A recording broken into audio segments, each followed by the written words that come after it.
दोस्तों आज की वीडियो में बात करेंगे वर्ग 3, वर्ग 2 और वर्ग 1 के आंदोलन को लेकर जो लगातार जारी है दोस्तों। साथ में बात करेंगे अतिथि शिक्षक को लेकर दोस्तों, और दोस्तों बात करेंगे शिक्षक एग्जाम को लेकर। लेकिन सबसे पहले और बड़ी अपडेट, 9 माह से आंदोलन जारी, पद वृद्धि के लिए नीलम पार्क में अभ्यर्थी अपने बच्चों संग धरने पर बैठे, अपनी माँ का साथ दे रहे नन्हे मुन्ने। पूरी अपडेट देखते हैं दोस्तों। शिक्षक भर्ती 2025 के पद वृद्धि के साथ पूर्ण कराने की मांग को लेकर अभ्यर्थियों ने शनिवार को भूख हड़ताल शुरू कर दी है। हड़ताल में दूसरे दिन भी अभ्यर्थियों ने नीलम पार्क में जमकर विरोध प्रदर्शन किया। कोई घटना न हो इसलिए पुलिस बल बढ़ाया गया। प्रदेश भर से भोपाल पहुंचे अभ्यर्थियों ने नारेबाजी करते हुए वर्ग 2 के प्रत्येक विषय के अंतर्गत 3,000 और वर्ग 3 में 25,000 पदों की वृद्धि पर भर्ती पूरी करने की गुहार लगाई है। इस दौरान बड़ी संख्या में महिला अभ्यर्थियों के साथ पुरुष अभ्यर्थी हाथों में तिरंगा और तख्तियां लेकर अपना आक्रोश दिखा रहे हैं। इस दौरान कुछ महिलाएं भी अपने बच्चों को लेकर प्रदर्शन में पहुंची हैं। इन्हें सबसे अधिक परेशानियों का सामना करना पड़ रहा है। रात में रुकने के लिए यहां पर टीन सेट में व्यवस्था बनाई गई है। वर्ग 2 व 3 की समस्त अभ्यर्थियों की पीड़ा थी कि वह लगातार 9 महीने से आंदोलन कर रहे हैं, उसके बावजूद भी सरकार कोई सकारात्मक जवाब नहीं दे रही, जबकि लाखों पद रिक्त पड़े हुए हैं। अभ्यर्थी ने बताया कि वे शिक्षक भर्ती वर्ग 2 माध्यमिक शिक्षक में प्रत्येक विषय में कम से कम 3,000 अथवा संपूर्ण वर्ग 2 न्यूनतम 10,000 पदों की तत्काल वृद्धि और प्राथमिक शिक्षक भर्ती में वर्तमान पदों की संख्या बढ़ाकर न्यूनतम 25,000 पद करने के साथ दोनों वर्ग में द्वितीय काउंसलिंग प्रक्रिया शीघ्र प्रारंभ करने की मांग कर रहे हैं। उन्होंने विधानसभा में दिए गए आंकड़ों का हवाला भी दिया है दोस्तों। तो कुल मिलाकर यथास्थिति आपके सामने है दोस्तों। इस वीडियो को शेयर करें, ये मुहिम सभी तक पहुंचनी चाहिए दोस्तों। वर्ग 1 2023 की पद वृद्धि को लेकर लगातार दोस्तों प्रयास जारी है। उसी संबंध में ये बड़ी अपडेट निकल के सामने आ रही है। यहाँ पर यदि आप देखेंगे तो उच्च माध्यमिक शिक्षक वर्ग 1 भर्ती 2023 में जुड़ा ये विवाद, वर्ग 1 शिक्षक भर्ती विवाद, सरकार फिर पहुंचेगी सुप्रीम कोर्ट, 31 अगस्त को सुनवाई दोस्तों। यहाँ पर आप देखेंगे तो मध्य प्रदेश उच्च माध्यमिक शिक्षक वर्ग 1 भर्ती 2023 से जुड़ा लंबे समय से चला आ रहा विवाद अब सुलझने की उम्मीद जागी है।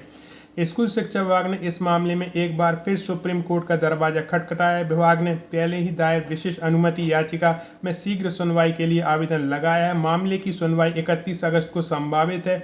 ये पूरा विवाद उच्च माध्यमिक शिक्षक वर्ग 1 चयन परीक्षा 2023 की पात्रता शर्तों को लेकर शुरू हुआ था दोस्तों। यहाँ पर आप देखेंगे तो पूरा मामला जो है दोस्तों वो उच्च माध्यमिक शिक्षक चयन परीक्षा 2023 वर्ग 1 7,591 पद विज्ञापित हुए थे। ईएसपी ने 3,650 अभ्यर्थी की चयन सूची भेजी। सत्यापन के बाद 3,182 को नियुक्ति आदेश मिले। एसटी के पात्र अभ्यर्थी कम होने व ओबीसी आरक्षण से जुड़े कुछ प्रकरण के कारण पद खाली रह गए हैं दोस्तों। यहाँ पर आप देखेंगे तो इसी बीच वर्ग 1 शिक्षक भर्ती में पद बढ़ाने की मांग को लेकर सोशल मीडिया पर लगातार अभियान चल रहा है। इस पर विभाग ने सरकार को बताया कि चयन प्रक्रिया पूरी होने के बाद विज्ञापित पदों की संख्या बढ़ाना नियमों के तहत संभव नहीं है। वर्तमान में जो अधिकांश रिक्त पद दिखाई दे रहे हैं वे पदोन्नति, प्रमोशन और बैकलॉग श्रेणी के हैं। इन्हें सीधी भर्ती के माध्यम से नहीं भरा जा सकता। यहाँ पर आप देखेंगे आयुक्त लोक शिक्षण संचालय, उनका भी वक्तव्य आया है कि इस प्रकरण में शीघ्र निराकरण के लिए फिर से सुप्रीम कोर्ट में गए हैं। उम्मीद है कि इस बार इसका स्थायी हल निकल जाएगा दोस्तों। तो यथास्थिति आपके सामने है दोस्तों। विभाग अपनी बात रख रहा है, लेकिन हमारे जो जमीनी स्तर की टीम है वो लगातार संघर्ष कर रही है दोस्तों कि सेकंड काउंसलिंग पद वृद्धि के साथ की जाए, जिससे कि जो अच्छे नंबर लेकर आए, चाहे मैं वर्ग 1 की बात करूं, वर्ग 2 की बात करूं, वर्ग 3 की बात करूं, उनका सिलेक्शन हो सके, क्योंकि काफ़ी पद खाली हैं और जो भी पद खाली हैं उन पर अतिथि शिक्षक रखे जा रहे हैं। हम बात करें दोस्तों अतिथि शिक्षकों की, तो वो 18 साल से अपनी सेवाएं दे रहे हैं और इसी आधार पर अतिथि शिक्षक स्थायी नीति की मांग कर रहे हैं दोस्तों। जैसे आप देख रहे हैं अतिथि शिक्षक वर्षों से सेवा देने के बावजूद भविष्य असुरक्षित होने का मुद्दा उठाते हुए स्थायी नीति बनाने की मांग की। अतिथि शिक्षक समन्वय समिति मध्य प्रदेश ने रविवार को वर्षों से लगातार स्कूल में सेवाएं दे रहे हैं, लेकिन उनकी नौकरी और भविष्य को लेकर अब तक कोई स्पष्ट नीति नहीं बनी है। ज्ञापन में कहा गया कि अतिथि शिक्षक सेवाएं सुरक्षा देने के साथ ही लंबे समय से कार्यरत शिक्षकों को संविदा शिक्षक बनाया जाए। समिति ने मांग रखी है कि 17 वर्ष से या उससे अधिक समय सेवा देने वाले अतिथि शिक्षक को संविदा शिक्षक का दर्जा दिया जाए। स्थायी शिक्षकों के साथ प्राथमिक माध्यमिक पात्रता परीक्षा, अतिथि अतिथि शिक्षक को भी शामिल करने के अवसर मिले। उच्च माध्यमिक, माध्यमिक व प्राथमिक शिक्षक पात्रता परीक्षा में अतिथि शिक्षक को EWS वर्ग की तरह 10% अंकों की छूट देने और सेवा अवधि के अनुसार बोनस अंक दिए जाने की मांग की गई है। इसके अलावा अतिथि शिक्षक भर्ती में रिक्त पदों पर पहले से सेवाएं दे रहे अतिथि शिक्षक सेवा काल के आधार पर प्राथमिकता देनी चाहिए। समिति ने अटेंडेंस की व्यवस्था को सुबह 11 बजे से लॉगिन और 4 बजे तक लॉग आउट का समय निर्धारित करने का मानदेय का भुगतान हर माह 10 तारीख तक अनिवार्य रूप से करने की मांग रखी है। वर्षों से कार्यरत अप्रशिक्षित अतिथि शिक्षकों की सेवा में रहते हुए NIOS DLED करने का अवसर देने की मांग भी की है। ज्ञापन में शामिल है कि इसके साथ ही शिक्षा मंत्री द्वारा अवकाश दिए जाने की घोषणा के अनुरूप अतिथि शिक्षक के अवकाश को लेकर शीघ्र आदेश जारी करने की मांग की है। समिति ने कहा कि लंबे समय से स्कूल में सेवा देने वाले अतिथि शिक्षक के भविष्य को लेकर सरकार स्पष्ट नीति बनाए ताकि हजारों शिक्षकों को नौकरी की अनिश्चितता से राहत मिल सके। दोस्तों, तो यथास्थिति आपके सामने है कि जो अतिथि शिक्षक हैं वो भी अपनी मांगे रख रहे हैं। दोस्तों, इस विषय में आप क्या सोचते हैं? कमेंट बॉक्स में अपनी राय जरूर रखें। वहीं दूसरी ओर दोस्तों, धरना स्थल पर बनाया किचन, अब मांगे पूरे होने तक वहीं पकेगा भोजन। दोस्तों, ESV परीक्षा उत्तीर्ण अभ्यर्थी ने कहा मार्केट में भोजन करना संभव नहीं क्योंकि संख्या ज्यादा है। शिक्षक पद वृद्धि की मांग को लेकर ESV परीक्षा के उत्तीर्ण आंदोलन अभ्यर्थी ने खर्च से बचत का रास्ता निकाल लिया। पिछले 3 दिनों से हड़ताल करने के साथ होटलों पर भोजन कर रहे आंदोलनकारियों ने अब धरना स्थल पर ही किचन की व्यवस्था कर ली है। गैस सिलेंडर के साथ ही मौके पर राशन पानी सब्जी मंगवाकर शुरू कर दिया।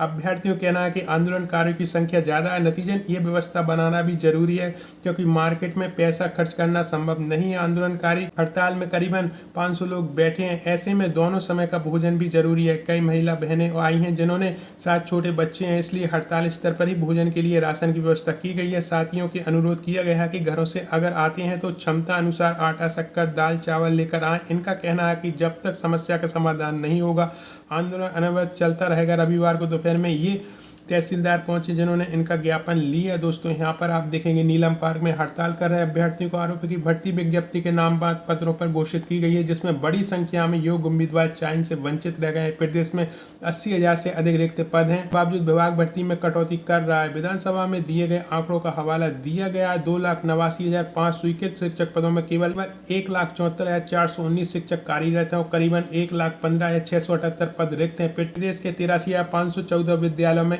1,968 स्कूल केवल एक शिक्षक पर निर्भर है, जबकि 46,417 विद्यालय में मात्र 2 शिक्षक कार्यरत हैं। आंदोलनकारियों ने बताया कि संघर्ष नया नहीं है, वे पहले भी कई बार भोपाल अनिश्चित धरना प्रदर्शन कर चुके हैं। शनिवार को अभ्यर्थी ने अन्न जल त्याग दिया, नीलम पार्क में भूख हड़ताल शुरू कर दी। रविवार को भी उन्होंने पानी तक ग्रहण नहीं किया। आंदोलनकारियों का कहना है कि इससे उनकी सेहत की चिंता भी बढ़ने लगी है। दोस्तों, यहाँ पर आप स्पष्ट रूप से देख रहे हैं कि लगातार जो है संघर्ष जारी है।